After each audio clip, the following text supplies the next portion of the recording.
इसके अलावा और मैं आपको एक चीज और थोड़ा सा बताऊं कि जो इसकी बात ये कर रहे हैं आप, एक और चीज देते हैं लव जिहाद की, बड़े मजेदार बात है कि मोहन भागवत जो हैं वो मोहन भागवत कह रहे हैं नहीं हमारा इससे कोई लेना देना नहीं। अरे अगर तुम्हारा इससे लव जिहाद से कोई लेना देना नहीं है तो तुम्हारी जो सरकार है तुम उनको बोलते क्यों नहीं हो कि भैया ये क्यों पागलपन कर रहे हो, ये क्या बदतमीजी कर रहे हो? क्योंकि कंट्रोल तो मोहन भागवत जी के हाथ में है, सब कुछ आरएसएस के हाथ में कंट्रोल है, और आरएसएस अपने आप को ऐसे अलग कैसे कर लेगा? और एक और बड़ा मजेदार विरोधाभास कि उत्तराखंड की जो बीजेपी सरकार है वो करी है जो इंटरकास्ट मैरिज करेगा, अंतर जातीय विवाह करेगा, उसको वो 50,000 रुपए का इनाम देंगे। तो आप इनका चरित्र देखिए, ये क्या कहना चाह रहे हैं। एक सरकार बीजेपी की कह रही है कि अंतरजातीय विवाह पर 50,000 इनाम देंगे, दूसरी कह रही है लव जिहाद करेंगे, और तीसरा और भी आगे बढ़ जा रहा है कि या तो लव जिहाद होगा तो राम नाम सत्य हो जाएगा, मानोगे नहीं तो राम नाम सत्य हो जाएगा। मतलब ये तो सर सबसे पहला मेरा सवाल ये है कि क्या सर आपको ये लगता है कि अब ये सरकार तय करेगी कि किसको शादी करना है और किसको नहीं करना है? कैसे देखते हैं? देखिए, सरकार तो क्या, समाज भी इसका ठेकेदार नहीं है कि किसको शादी करनी है, किससे करनी है, कैसे करनी है।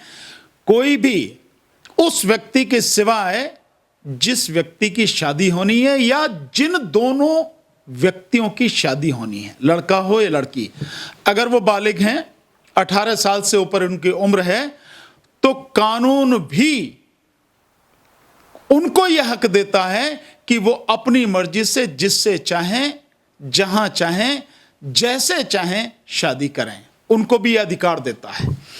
लेकिन बीजेपी के पास में ऐसे मुद्दे जो हिंदू मुस्लिम की, जिसमें बदबू आती हो, हिंदू मुस्लिम की झगड़े कराने वाली गंध जिसमें आती हो, वो बीजेपी को वो मुद्दे चाहिए। सही मायने में बिहार चुनाव के बाद जितनी थूथू हो रही है और जिस तरह से बिहार चुनाव धांधली करके सरकारी अमले की जो गुंडागर्दी के माध्यम से और इलेक्शन कमीशन की मिली भगत के माध्यम से जो चुनाव वो जीता गया है, जिसमें कहीं किसी दूर दूर तक बीजेपी जीत नहीं सकती, हारा हुआ चुनाव था जिसको जीता उन्होंने धांधली करके, ईवीएम में धांधली करके। उसके बाद में जो थूथू हो रही है चारों तरफ, और कोई मुद्दा अब ऐसा नहीं है कि भाई जिससे हिंदू मुस्लिम की जो वो बार बार ये फैलाते हैं, षड्यंत्र करते हैं, उनको झगड़ा करवाने का या इस तरह की नफरत फैलाने का, इस तरह की घृणा फैलाने का, तो अब इन्होंने इसके लिए ये लव जिहाद का मामला लाए।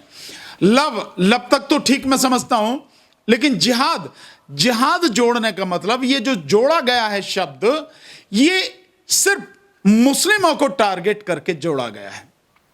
लेकिन इसमें मेरा एक सवाल है, बीजेपी के बहुत ऐसे नेता हैं, और भी बहुत लोग होंगे, लेकिन कम से कम जो बड़े बड़े नेता हैं जिनके नाम चर्चा में आते हैं, अगर उन्हीं के परिवार से देखें तो मैं समझता हूं कई ऐसे नाम हैं जिनके संबंध नहीं, जिनकी लड़कियों के या भांजियों के रिश्ते जो हैं मुस्लिम समाज में हुए हैं। तो क्या ये लव जिहाद वाली बात वहां तक भी जाएगी क्या, या वहां तक नहीं जाएगी? और निश्चित रूप से वहां तक नहीं जाएगी, क्योंकि वो तो उनके दामाद हैं, उनको क्या करेंगे, वो कुछ भी नहीं कर सकते हैं। इसलिए ये मामला केवल और केवल हिंदू मुस्लिम नफरत फैलाकर, वही जो जिस तरह से कहते हैं ना, इसको एक पूरी तरह से समाज को बांटने की, ध्रुवीकरण की एक राजनीति का हिस्सा है। जबकि न केवल सुप्रीम कोर्ट बल्कि विभिन्न हाई कोर्ट और बहुत से जो विद्वान हैं, और हर कोई इसमें, किसी की उसकी जरूरत भी नहीं है, हर कोई ये जानता है कि प्रत्येक व्यक्ति को उसके देश का संविधान ये अधिकार देता है कि वो अपनी मर्जी से जिए और बालिग होने पर अपनी मर्जी से जब चाहे, जहां चाहे, जैसे चाहे वो शादी करे। तो ये व्यक्तिगत अधिकार है। इसमें कई बार, और आज के समय में अगर आप देखें तो कई बार नहीं, अधिकतर माता पिता की भी मर्जी का कोई मतलब नहीं होता। समाज की मर्जी तो आप छोड़ ही दीजिए, तो कोई सरकार कैसे डिसाइड कर सकती है, कोई कानून कैसे बनाया जा सकता है? ये केवल गुंडागर्दी है, और इस कानून के माध्यम से वही हिंदू मुस्लिम राजनीतिक ध्रुवीकरण की कोशिश है और कुछ नहीं है।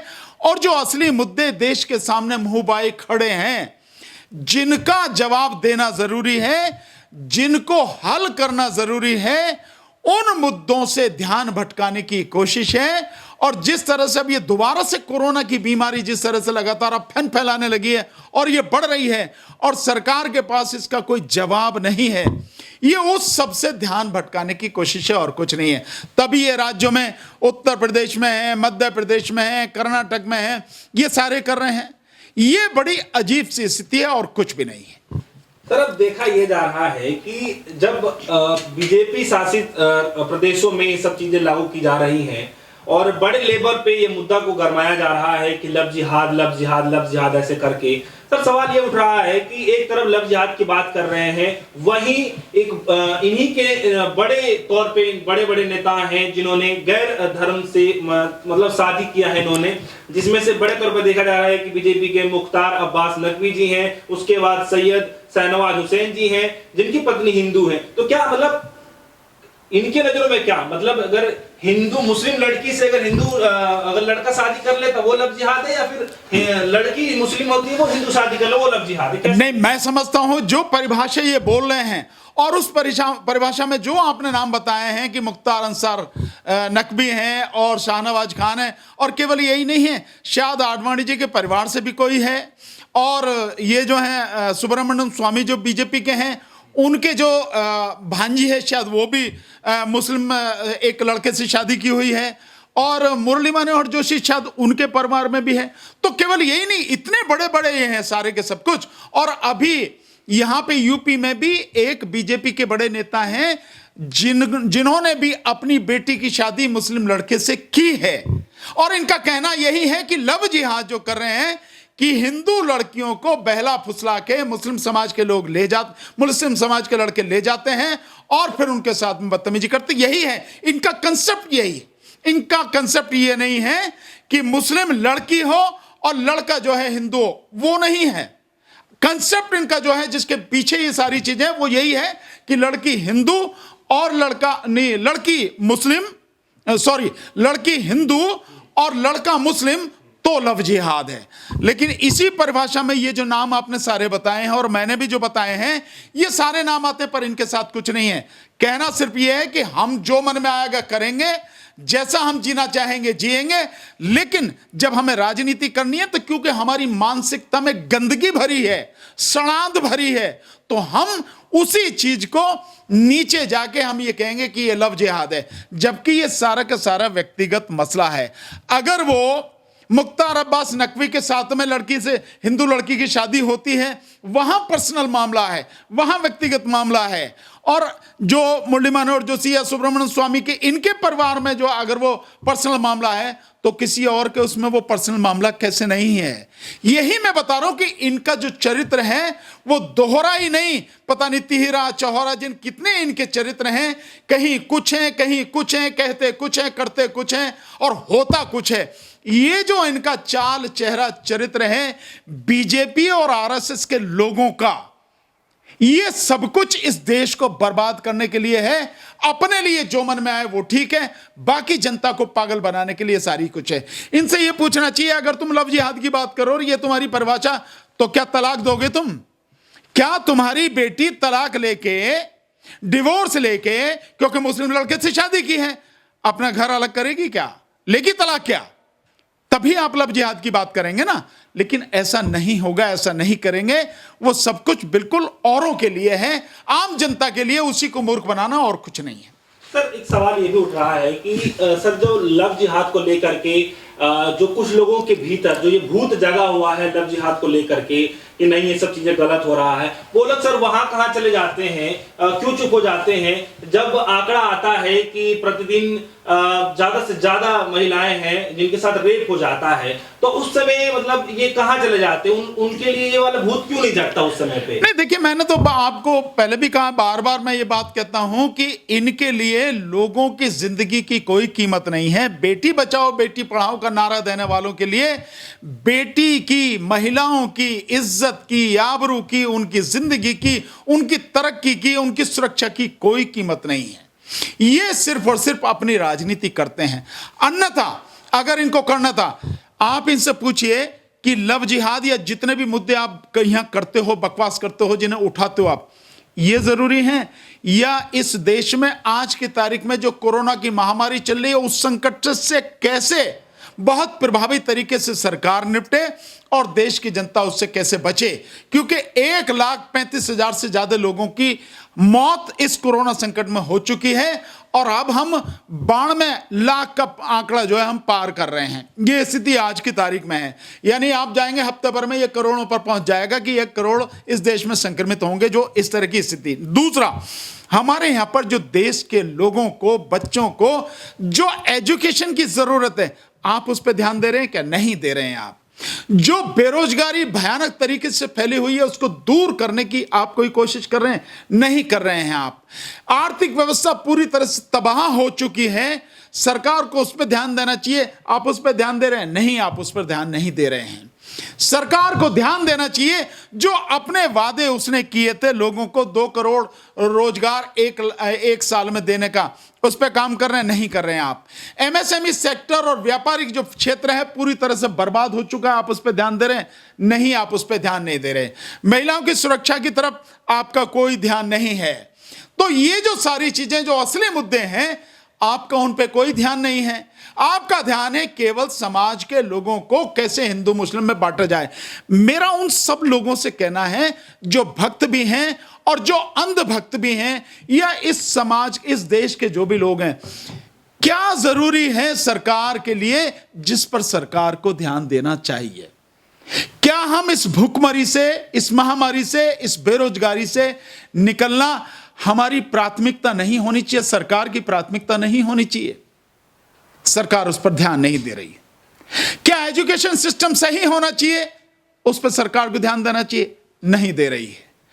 क्या इस देश की आर्थिक स्थिति मजबूत हो और बैंकों का जिस तरह से दिवाला लगातार निकल रहा है, बैंकों के घोटाले लगातार जो बढ़ते चले जा रहे हैं, जो बड़े बड़े उद्योगपतियों का जो एनपीए बढ़ता चला जा रहा है बैंकों का, और वो उद्योगपति होते हुए भी पैसा नहीं दे रहे, और जिस तरह से दिवालिया घोषित करके कंपनियां कौड़ियों के दाम में बेची जा रहे हैं, और बैंकों ने जिन्होंने उनको लोन दिया उनका लोन भी वापस नहीं आ रहा, क्या इसको हल करना सरकार की जिम्मेदारी नहीं है? क्या इस पे ध्यान नहीं देना चाहिए? लोगों को रोजगार तो इसी से मिलेगा, लोगों की शिक्षा अच्छी होगी तो लोग विद्वान होंगे, देश जो है शायद विश्व गुरु बनने की तरफ, जिसकी बार बार घोषणा करते हैं, कहते हैं, उसकी तरफ बढ़ेगा। लोगों का स्वास्थ्य अच्छा रहेगा तो स्वाभाविक है कि देश निश्चित रूप से मजबूत होगा। इन चीजों की तरफ ध्यान होना चाहिए कि नहीं, लेकिन इस सरकार का ध्यान नहीं। ये केवल हिंदू मुस्लिम करके राजनीति करना चाहते हैं, और इससे नुकसान हर आम आदमी को है, चाहे वो अंधभक्त हो या भक्त हो या कोई भी हो। ये चंद लोग हैं जो पूरे देश को मूर्ख बना रहे हैं, बाकी सारे लोग मूर्ख बन रहे हैं, जिनको सोचना चाहिए, अपनी बुद्धि का इस्तेमाल करना चाहिए। सर, एक सवाल ये भी उठ जाएगा कि देखा जाए कि पूरे विश्व के अंदर में इस देश को विश्व गुरु के नाम से करने की बात ही चल रही कि हमारा देश जो विश्व गुरु बन जाएगा। तो सर, सवाल अब ये उठ रहा है कि जब 2 धर्मों के बीच में जब रिलेशनशिप बढ़ रही है, नजदीकियां मतलब कम हो बढ़ रही हैं कि नजदीक आ जाए, मतलब इस तरीके से रिलेशनशिप एक आगे बढ़ रही है 2 धर्मों के बीच में, तो फिर ऐसे लोग क्यों आ जाते हैं जब 2 जोड़ों को जलाने के लिए भी सामने आ जाते हैं? तो फिर कैसे विश्व गुरु बन सकता है? नहीं, विश्व गुरु कभी नहीं बन सकता जिस तरह के हालात हैं या इस सरकार की जो नीति है।